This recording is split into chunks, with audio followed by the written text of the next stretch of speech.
প্রতিফলন ঘটে। কোরআনে কারীমকে তারা এত ভালোবাসতেন, কোরআনে কারীমকে এত সম্মান তারা দিতেন, এত মর্যাদা দিতেন, কোরআন দিয়ে কথা বলার মতো তারা ক্ষমতা অর্জন করেছিলেন। জোরে কোন সুবহানাল্লাহ। হযরত আব্দুল্লাহ বিন মুবারক রাহমাতুল্লাহ আলাইহি জবরদস্ত মুহাদ্দিস, তার আমলের অনেক বড় আলেম, হজ করতে এসেছেন। হজের কাজ সমাপন করে যখন তিনি রওনা করেছেন, দেখেন কোন মানুষজন নাই। কাবার চত্বরে একটা মহিলা চাদর মুড়ি দিয়ে শুয়ে আছেন। উনি মনে করলেন বুঝিবা লোকটা মরা, মরা কি জিন্দা বোঝার জন্য কাছে গিয়ে সালাম দিলেন, আসসালামু আলাইকুম। সালামের জবাব ওয়ালাইকুম আসসালাম না হয়ে চাদরের ভিতর থেকে জবাব এলো, সালামুন কাওলাম মির রাব্বির রহিম। পরম করুণাময় পরওয়ারদিগারের পক্ষ থেকে তোমার প্রতি শান্তি কথিত হোক। মুহাদ্দিস সাহেব প্রশ্ন করলেন, মা, হজ করতে এসে লোকেরা তো সব চলে গেছে, আপনি এখানে একাকী পড়ে আছেন কেন? তিনি জবাবে কোরআনে কারীম থেকে বললেন, মাইয়ুদলিলিল্লাহু ফামা লাহু মিন হাদ। আল্লাহ পাক যাকে পথভ্রষ্ট করেন তারে কেউ পথ দেখাইতে পারে না। অর্থাৎ আমি তো হজ করতে আসছিলাম, পথ হারাই ফেলছি, সাথী সঙ্গীরা কে কোথায় চলে গেছে আমি খুঁজে পাই না, এই জন্য মুসিবতে পড়ছে, একাকী পড়ে আছি, এখন আমার উপায়টা কি? মুহাদ্দিস সাহেব বলছেন, মা, একাকিনী এই অবস্থায় কত সময় পড়ে আছেন? তিনি জবাবে কোরআনে কারীমের একটি আয়াত তেলাওয়াত করে জবাব দিলেন, সালাসা লায়ালিন সাবিয়া। 3 রাত পূর্ণ হয়ে গেছে। আরে 3টা রাত আপনার পূর্ণ হয়ে গেল, এখানে আপনার পানাহারের বন্দোবস্ত কি? খাইছেন কি? বুড়ি জবাবে কোরআনে কারীমের আয়াত পেশ করে মুহাদ্দিসের জবাব দিয়ে দিলেন, আল্লাযী হুয়া ইউতঈমুনি ওয়া ইয়াসকিন।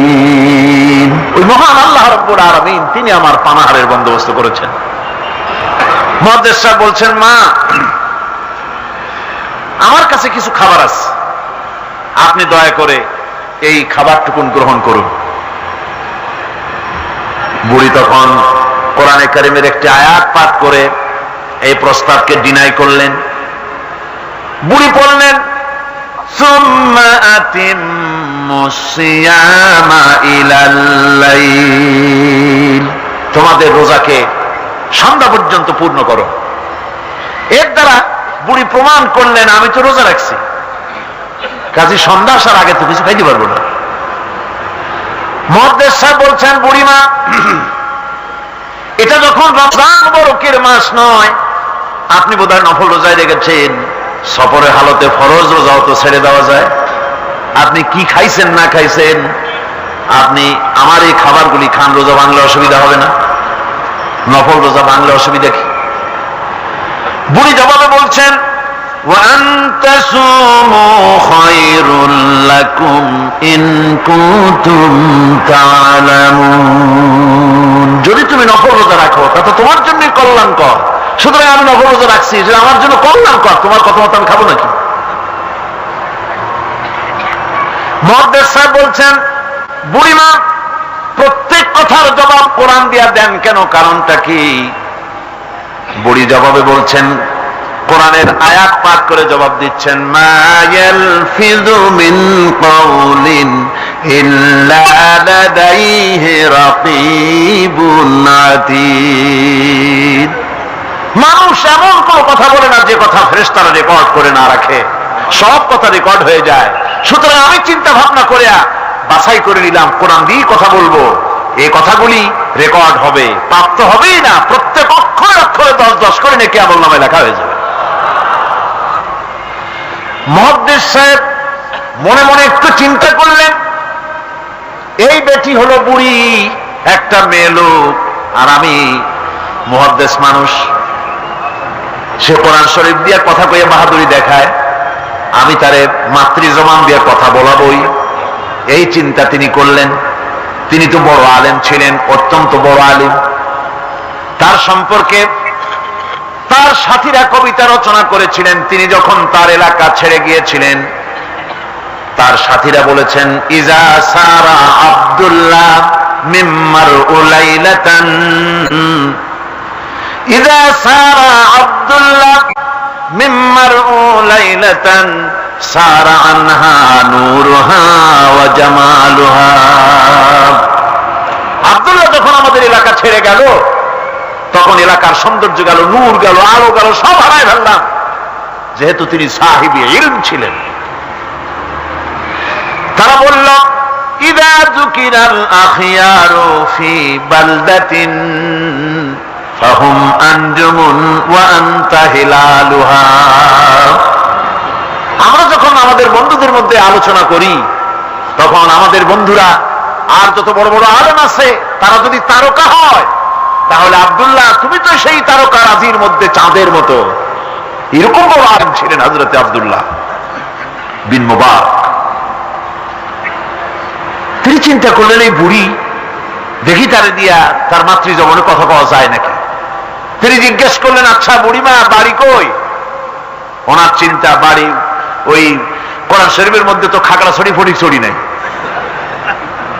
গ্রামের নাম তো নাই, ধরা যায় নাকি।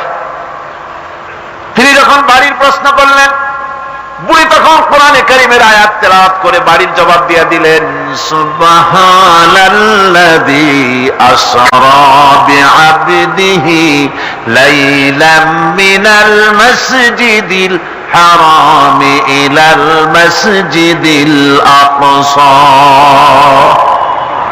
পবিত্র মহান সত্তা, দোষ ত্রুটি অক্ষমতা দুর্বলতা থেকে মুক্ত সেই মহান সত্তা, যিনি তার বান্দাকে ইসলাহ করিয়েছেন মসজিদে হারাম থেকে মসজিদে আকসা পর্যন্ত।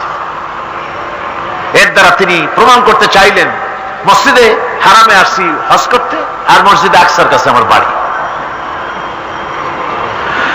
মুহাদ্দিস সাহেব না পেরে তিনি তখন চিন্তা করলেন, এমন বিদুষী মহিলা একা একে ফেলে যাওয়া কিছুতেই বুদ্ধিমানের কাম না। তিনি বললেন, মা, আমার কাছে একটা উট আছে, আপনি যদি রাজি হন উটের পৃষ্ঠে সাওয়ার করে আপনার গন্তব্যে পৌঁছায় দেই।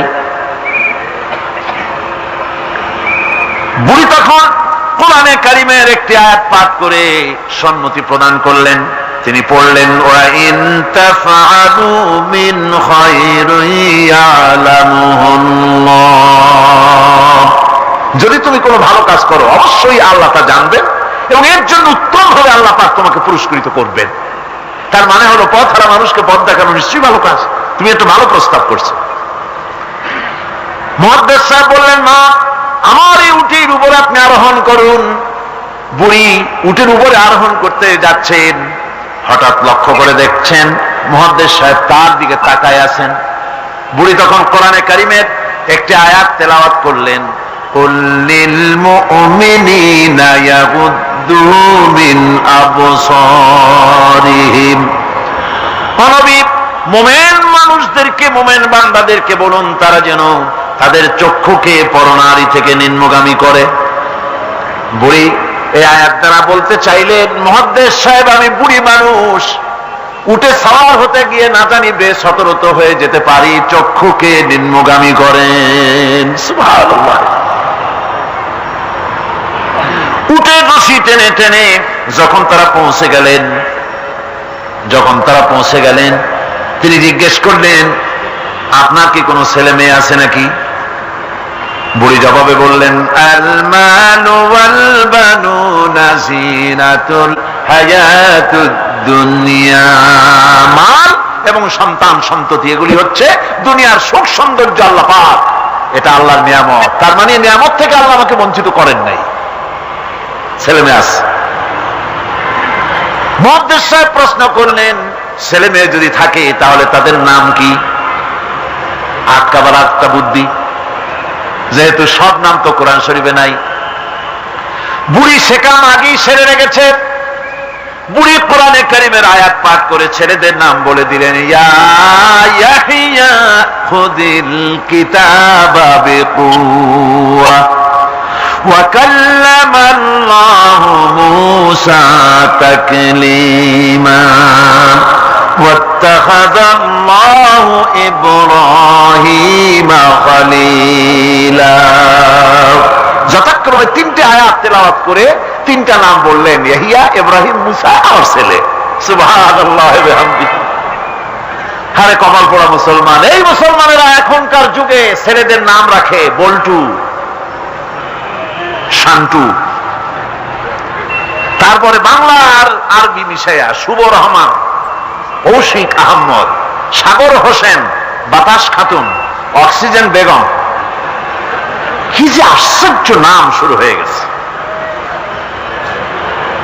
আমার বন্ধুগণ, নাম রাখবেন, সন্তান হলে পরে মা বাপের উপরে হক যেন সন্তানদের ভালো ভালো নাম রাখে। এটা মা বাপের হক, ওয়াজিব, ভালো নাম রাখা। এবার বুড়ি বাড়ি পৌঁছে গেলেন, ছেলেরা সব দৌড়ে এলো। মুহাদ্দিস সাহেব আর কথা বলার সাহস পেলেন না, চুপ করে খাড়া হয়ে আছেন।